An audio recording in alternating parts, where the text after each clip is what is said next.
Good morning students. Sunrise education academy में आपका स्वागत है। मैं परवीन सोनी। लास्ट नंबर बेटा अपन ने चैप्टर नंबर 10 शुरू किया, 10 को कंटिन्यू किया था। चैप्टर नंबर 10 के अंदर अपन ने लास्ट टर्न पर जो किया उसके अंदर अपन ने एक्सीलरेशन ड्यू टू ग्रेविटी, कहने का मतलब गुरुत्वीय बल एवं भार के कारण त्वरण, वो अपन ने किया। साथ ही साथ अपन ने to calculate the gravity of small G, गुरुत्वीय त्वरण जी के मान का परिकलन भी किया। ओके, इसके अंदर मैंने आपको डाला था कि भाई इसको जैसे वैल्यू दे दी थी, ये मैंने कहा था कि भाई इसको कैलकुलेट आप करोगे। फिर इक्वेटर पर और पोल्स के ऊपर जो स्मॉल जी है उसका क्या इफेक्ट होता है ये भी अपन ने देखा। इक्वेटर के ऊपर रेडियस ज़्यादा होने की वजह से जी का मान कम होता है, पोल्स या ध्रुवों पर रेडियस कम होने की वजह से जी का मान ज़्यादा होता है, अधिक होता है। फिर अपने पास फॉर्मूला आया था G equal to capital G capital M upon R square. Capital G capital M upon R square किस तरीके से बना ये भी अपन ने देखा था, गति के दूसरे नियम से F equal to M A, और साथ ही साथ universal law of gravitation G M M upon D square. इन दोनों को जब मिलाया तो ये मैंने लास्ट टाइम पे करवा दिया बेटा, ठीक है। तो G equal to capital G capital M upon R square ये अपन लास्ट टाइम पे कर दिया।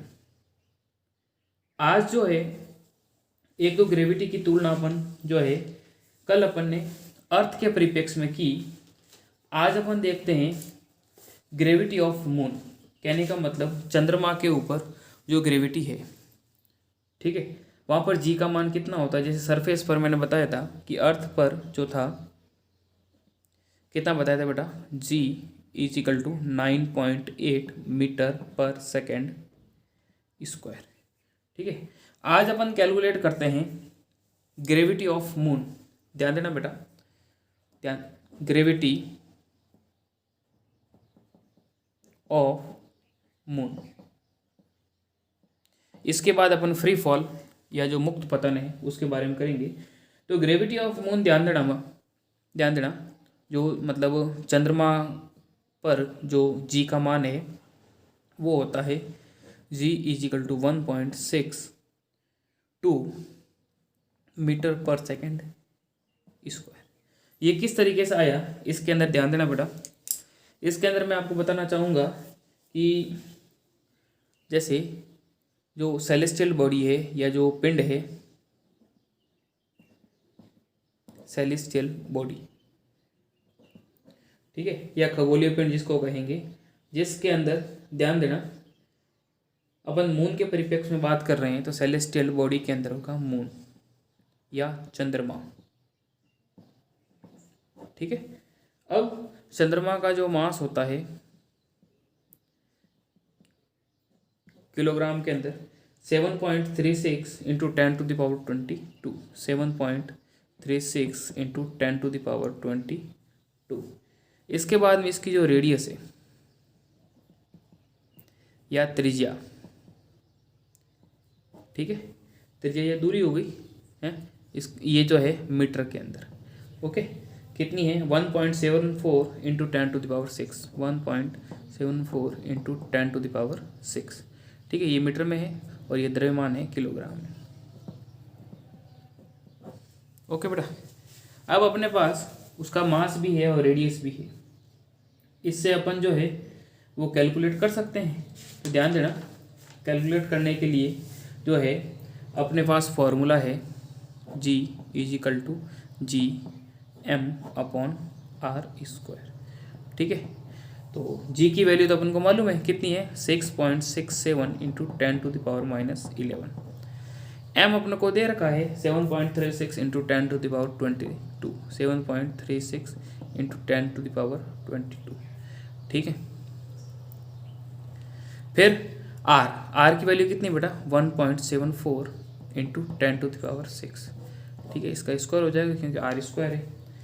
इसको जब अपन कैलकुलेट करेंगे तो अपने पास जी की वैल्यू आएगी, या आप लोग कैलकुलेट करोगे बेटा 1.62 मीटर पर सेकेंड स्क्वायर। ओके बेटा, ये आप लोग कैलकुलेट करोगे और ठीक है, तो 1.62 के आसपास आपको वैल्यू मिलेगी, किसकी, जी की वैल्यू।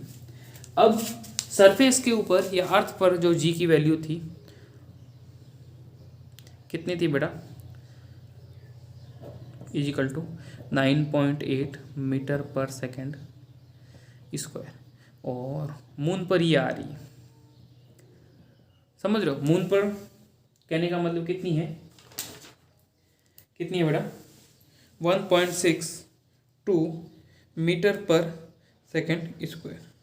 ठीक है, तो इससे अपन कह सकते हैं कि ग्रेविटी ऑफ मून, ठीक है, gravity of moon is equal to 1/6 multiply gravity of earth, gravity of earth मतलब पृथ्वी का जो गुरुत्वीय बल है, ठीक है, अब इसका 1.6 है, तो ये जो है 1.6 किसका है, मून का है, अर्थ का है 9.8, तो लगभग 6 गुना हो गया ना, है, समझ रहे हो, कहने का मतलब जो मून की जो ग्रेविटी है, मून की ग्रेविटी जो है अर्थ पर जो ग्रेविटी होगी उसका क्या होगा, 1/6। जैसे एक एग्जांपल दे रहा हूँ बेटा, ध्यान देना, जैसे मान लीजिए एक अपन एग्जांपल करते हैं, जैसे अर्थ के ऊपर कोई पर्सन है, उसका वेट है सपोज करो 60 किलोग्राम, कितना है, किलोग्राम, ठीक है। अब अपन को पूछ लिया कि अर्थ पर इतना है, तो मून पर जो है उसका वेट कितना होगा, समझ रहे हो, चंद्रमा पर, तो अपन फॉर्मूला क्या लगाएंगे बेटा, अब ग्रेविटी जो है, ध्यान देना, अब ग्रेविटी की अपन बात कर रहे हैं क्योंकि जो है ये भी जो है सरफेस के ऊपर भाई पृथ्वी की तरफ जो बल लग रहा है ना, है, तो उसको अपन क्या कहेंगे, मतलब एक तरीके से उसको वेट की या भार की संज्ञा दे सकते हैं ना, तो जी एम के स्थान पर क्या हो जाएगा, W M equal to 1/6 multiply W E, कहने का मतलब अर्थ, वेट ऑफ अर्थ, अर्थ के ऊपर वेट कितना था, अब डब्ल्यू एम कैलकुलेट करना है, तो 1/6, अब अर्थ के ऊपर वेट कितना है बेटा, 60 है, 60, इसको इससे डिवाइड करोगे तो 10 किलो, कहने का मतलब अर्थ पर जिसका वेट 60 किलो है, चंद्रमा पर उसका वेट कितना हो जाएगा, 6 गुना कम हो जाएगा बेटा, 60 का सीधा रहेगा कितना, 10 किलो। ओके बेटा, तो इस तरीके से जो है ये ग्रेविटी ऑफ मून, ठीक है, ग्रेविटी ऑफ मून जो है मतलब पृथ्वी से 6 गुना कम होती है। ओके, तो इस तरीके से ये था। अब अपन करते हैं फ्री फॉल। फ्री फॉल या जो मुक्त पतन क्या होता है उसके बारे में अपन डिस्कस करेंगे, तो ध्यान देना। तो ये तो अपन ने जो ग्रेविटी कैलकुलेट की अर्थ के ऊपर, और अर्थ के ऊपर अपन ने कल की थी, आज अपन ने की मून के ऊपर, ठीक है। अब अपन करते हैं फ्री फॉल या मुक्त पतन। ध्यान देना बेटा, फ्री फॉल या मुक्त पतन, देखो देखें, फ्री फॉल या मुक्त पतन। अब फ्री फॉल या मुक्त पतन क्या होता है, देखो देखें, the earth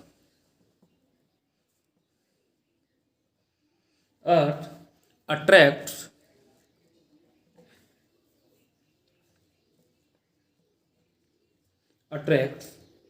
objects towards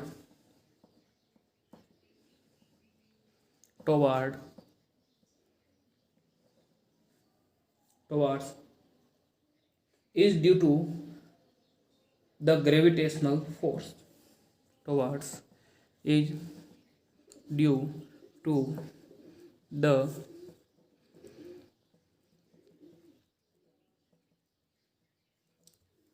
gravitational force. When an objects fall down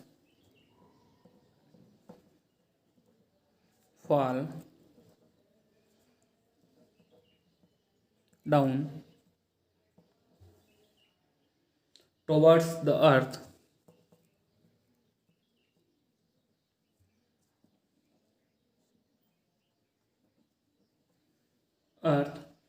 due to the earth's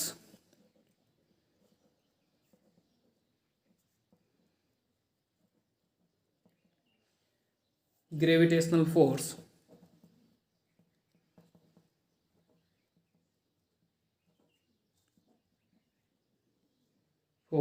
it is called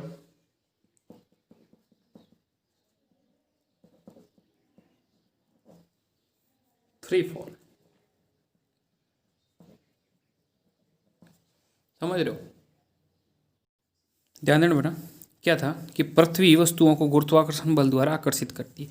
the earth attracts object towards is due to the gravitational force. कहने का मतलब जो है पृथ्वी जो है वस्तुओं को अपनी ओर आकर्षित करती है। When an object fall down toward earth, जब कोई वस्तु नीचे की ओर पृथ्वी गुरुत्वाकर्षण बल के कारण गिरती है। Fall down towards earth due to the earth's gravitational force is called free fall. अपन कोई भी वस्तु ऊपर फेंकते हैं वापस नीचे की तरफ गिरती है। समझ रहे हो?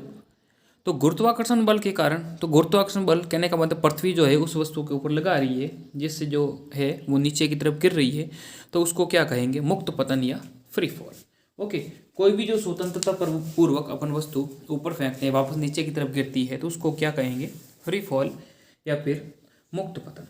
ओके बेटा, अब आइए मुक्त पतन को अपन जैसे समझने की कोशिश करते हैं। मुक्त पतन को ध्यान रखना बेटा, जनरली जी से रिप्रेजेंट करते हैं और ऊपर से वस्तु नीचे की तरफ गिर रही है तो इसको गुरुत्वीय त्वरण भी बोलते हैं। देखो देखें, अब आगे की तरफ मोशन ऑफ ऑब्जेक्ट, ध्यान देना अगला जो अपना टॉपिक आ रहा है उसके अंदर अपन इसको समझेंगे। Motion of objects under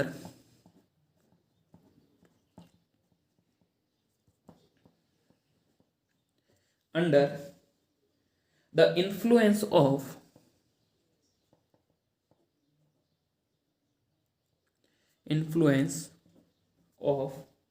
gravitational force of the earth, influence of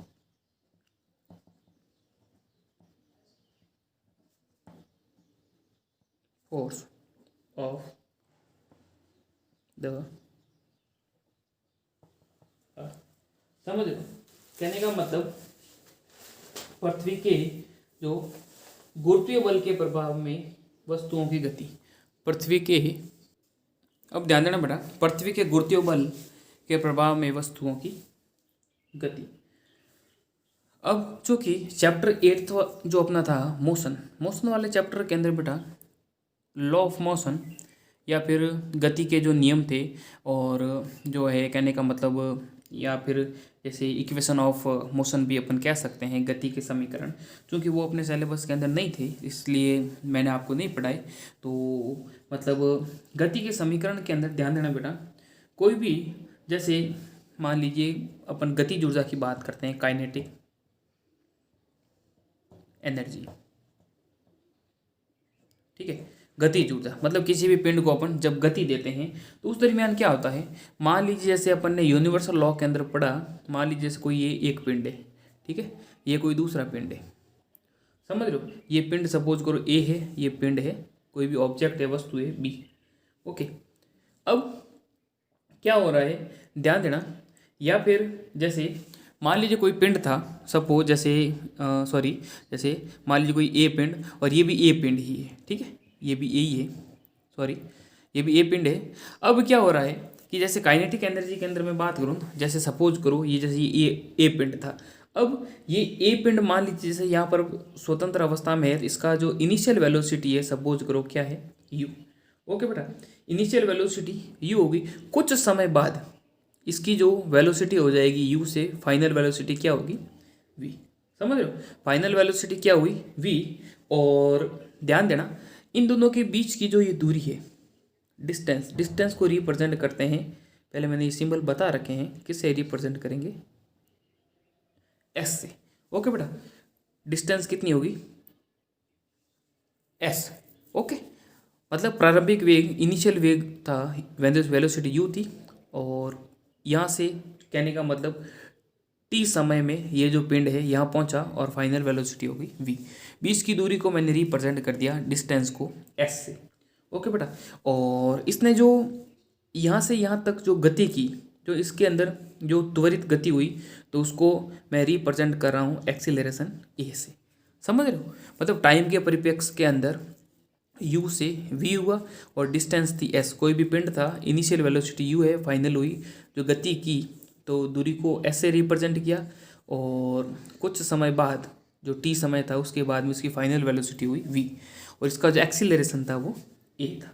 अब इस केस के अंदर जो गति के 3 समीकरण मिले थे अपन को बेटा, एक तो था v बराबर u प्लस ए टी, ठीक है, एक था s बराबर U T plus 1/2 A T square, और एक थर्ड समीकरण था बेटा v square minus you square is equal to 2as।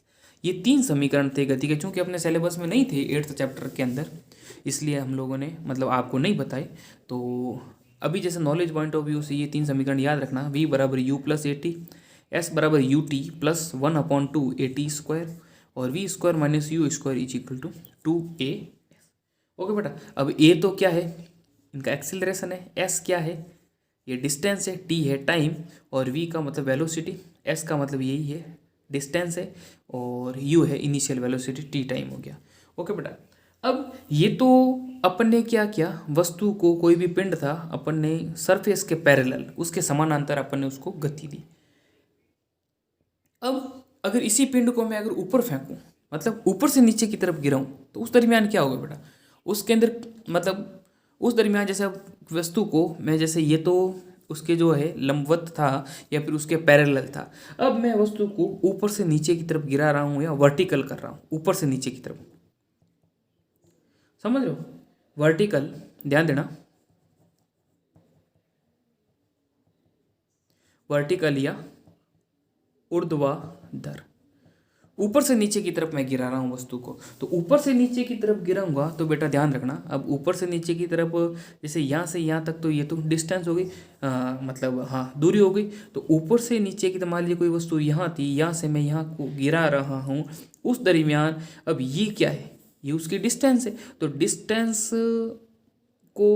Distance किसके इक्वल हो जाएगी बेटा, हाइट की। अब नीचे से ऊपर की तरफ गिरा रहा हूँ तो ये समझ लो उसकी क्या होगी, हाइट। तो एस को मैं क्या लिखूंगा, एच, और वस्तु ऊपर से नीचे की तरफ गिर रही है, अगर उसके पैरेलल थी तब तो एक्सीलरेशन ए था। अब ऊपर से नीचे की तरफ गिर रही है तो मतलब नीचे की तरफ ग्रेविटेशनल फोर्स लग रहा है, तो कहने का मतलब जो एक्सीलरेशन जो हो जाएगा वो मतलब ग्रेविटी के मतलब जी, उसको जी से रिप्रेजेंट करेंगे।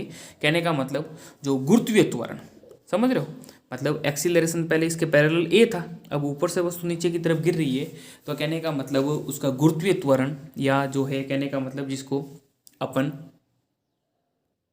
गुरुत्वीय त्वरण या एक्सीलरेशन ड्यू टू ग्रेविटी भी कह सकते हैं। ओके, तो मतलब जो दूरी थी वो तो हाइट में कन्वर्ट हो गई, और ए को अपन ने क्या मान लिया, जी, क्योंकि एक्सीलरेशन उसको ही मतलब क्या बताया है, गुरुत्वीय त्वरण, समझ रहे हो, क्योंकि वस्तु जो ऊपर से नीचे की। तो उस केस के अंदर क्या होगा बेटा, ये जो फॉर्मूले है, ये फॉर्मूले कुछ एक जो चेंज हो जाते हैं।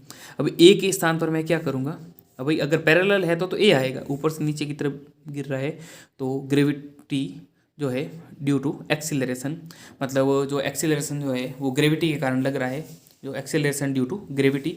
तो ए के स्थान पर तो आएगा जी, और एस के स्थान पर क्या आएगा, एच। अब अपने पास जैसे फॉर्मूले थे v बराबर, तो फॉर्मूले जो है जब अपन वस्तु को ऊपर से नीचे की तरफ गिरा रहे हैं तो किस प्रकार का चेंजेस आएगा, देखो देखें, ध्यान देना बेटा। जैसे अपने पास है v बराबर u प्लस ए टी था, अब क्या होगा, v बराबर u प्लस ए टी जो है बराबर u प्लस ए टी था। अब ऊर्ध्वाधर है तो v का तो v, u प्लस ए के स्थान पर क्या आएगा, जी टी, ये फॉर्मूला हो जाएगा। ओके, दूसरा था s बराबर u T plus 1/2 A T square. तो s के स्थान पर मैंने क्या बताया बेटा, h, U T plus 1/2 G T square. भाई ए के स्थान पर तो जी करना है और एस के स्थान पर एस करना है। इसके बाद में है v square minus you square बराबर 2as। तो वी स्क्वायर का v square minus you square बराबर 2gh। ओके, कहने का मतलब ए के स्थान पर जब पैरेलल है तब तो ये चलेगा, और जब ऊपर से नीचे की तरफ वस्तु गिरा रहे हैं तब ए के स्थान पर ग्रेविटी के कारण जी लगेगा, और जो डिस्टेंस है वो कन्वर्ट हो जाएगी, क्योंकि फिर वो हाइट होगी ना, ऊंचाई होगी। ठीक है, तो इस तरीके से अपन को करना है। अब जो है कुछ एक मैं आपको इसके अंदर की पॉइंट्स बता देता हूँ जो न्यूमेरिकल के अंदर अपन को काम आएंगे। जैसे अब मान लीजिए जैसे ये अपने अर्थ सरफेस है।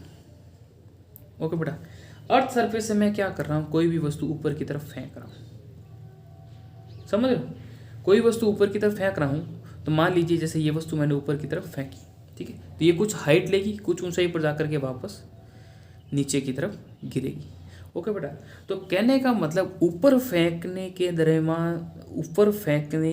के दौरान जो समय लग रहा है उतना का उतना समय जो है वस्तु को वापस नीचे आने में लगता है। ऐसा नहीं कि भाई ऊपर अपन वस्तु फेंकते हैं, ऊपर जाने में मतलब अधिक समय लगता है और नीचे जो आने में कम समय लगता है, ये नहीं।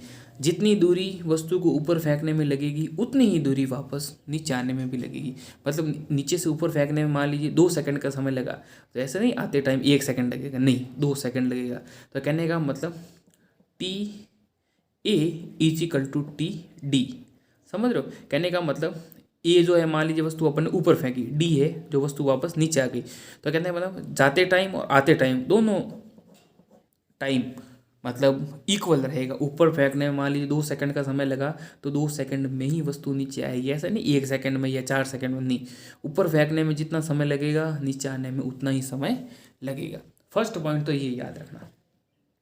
सेकंड केस के अंदर ध्यान देना बेटा, जब किसी वस्तु को नीचे से ऊपर की तरफ फेंका जाता है, समझ रहे हो, जब किसी वस्तु को नीचे से ऊपर की तरफ, कहने का मतलब वस्तु की अगर अपवर्ड मोशन है,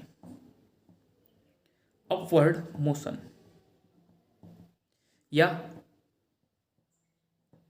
ऊपरी दिशा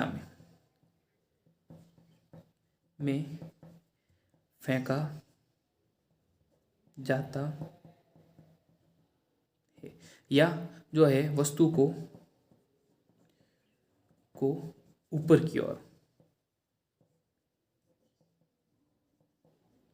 वस्तु को ऊपर की ओर जब फेंका जाता है तो उस केस के अंदर क्या होगा बेटा, ध्यान देना। जब वस्तु को नीचे से ऊपर की तरफ फेंकते हैं ना, तो नीचे से ऊपर की तरफ फेंकते हैं तो ज्यों ज्यों वस्तु नीचे से ऊपर की तरफ जाती है, ध्यान देना, ज्यों ज्यों वस्तु नीचे से ऊपर की तरफ जाएगी तो इसकी जो स्पीड है नीचे से ऊपर की तरफ जाने पर, इसकी जो स्पीड होती है वो स्पीड क्या हो जाती है बेटा, कम हो जाती है। नीचे से ऊपर की तरफ अपन फेंकेंगे ना तो उसकी जो स्पीड है स्पीड कम होगी, और स्पीड कम होने की वजह से क्या होता है, अब वस्तु नीचे से अपन ऊपर की तरफ फेंक रहे हैं, अंततः वापस क्या नीचे ही आएगी ना। तो नीचे से ऊपर की तरफ फेंक रहे हैं तो उसकी स्पीड तो कम हो रही है, समझ रहे हो। लेकिन अब वस्तु ऊपर नीचे से ऊपर फेंक रहे हैं तो ग्रेविटी हमेशा क्या होती है बेटा, ध्यान रखना, नीचे की ओर लगती है, समझ रहे हो। गुरुत्वीय जो बल है, पृथ्वी जो है इस वस्तु को अपनी ओर आकर्षित कर रही है, तो ग्रेविटी, अपन वस्तु को नीचे से ऊपर की तरफ फेंक रहे हैं तो ग्रेविटी हमेशा नीचे की तरफ लग रही है, गुरुत्वीय बल नीचे की तरफ लग रहा है। उस केस के अंदर जी जो है, ध्यान रखना बेटा, -9.8 मीटर पर सेकेंड स्क्वायर होगा। ये कान खोल के सुन ला बेटा, नीचे से वस्तु जब ऊपर की तरफ फेंकी जाती है तो उस केस के अंदर क्या होगा, जी हमेशा क्या होगा, नेगेटिव होगा। ओके बेटा, तो इस तरीके से, ठीक है, उस केस के अंदर जी जो है वो नेगेटिव। थर्ड जो है, जब वस्तु, कहने का मतलब डाउनवर्ड मोशन,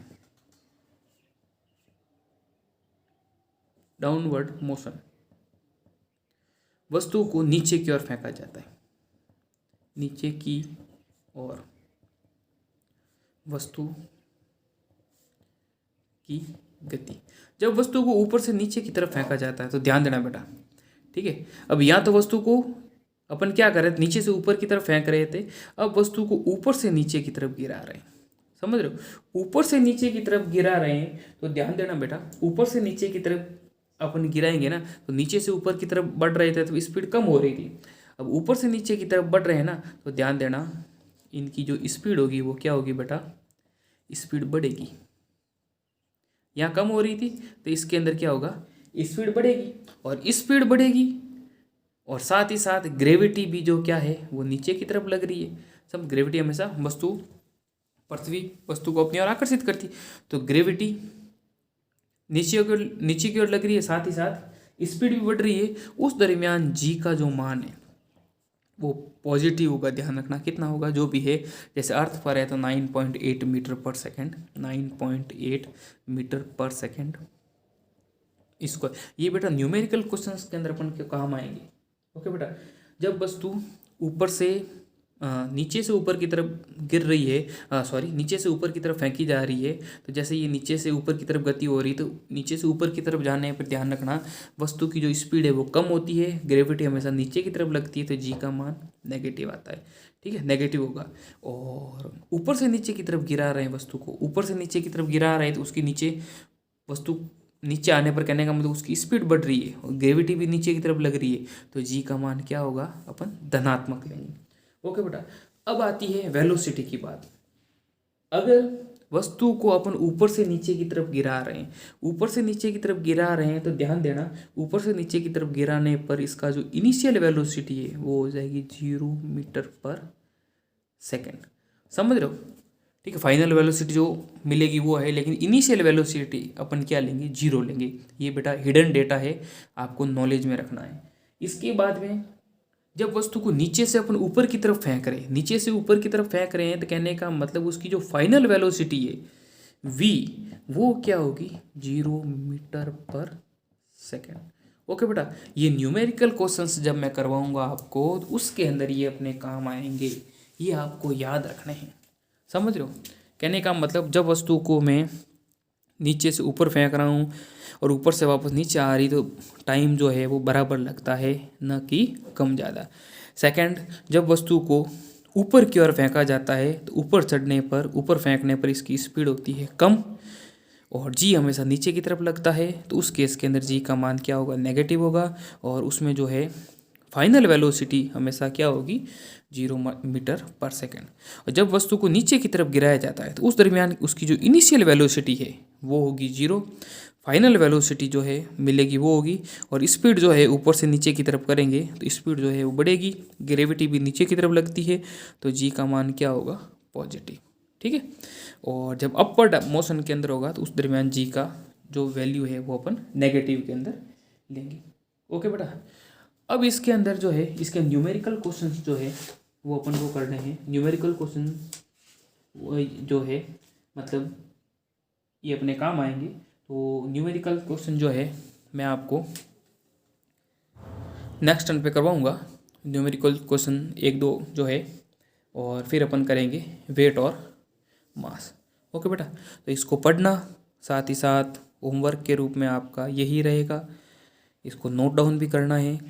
फिर भी कोई अगर आपको समझ में नहीं आया है तो मेरे व्हाट्सएप नंबर दे रखे हैं 9460656610, या फिर इसको ला करके भी आप पूछ सकते हैं। ओके, और कोई भी समस्या है, डाउट है तो बता देना, और इसकी PDF आपको मिल जाएगी।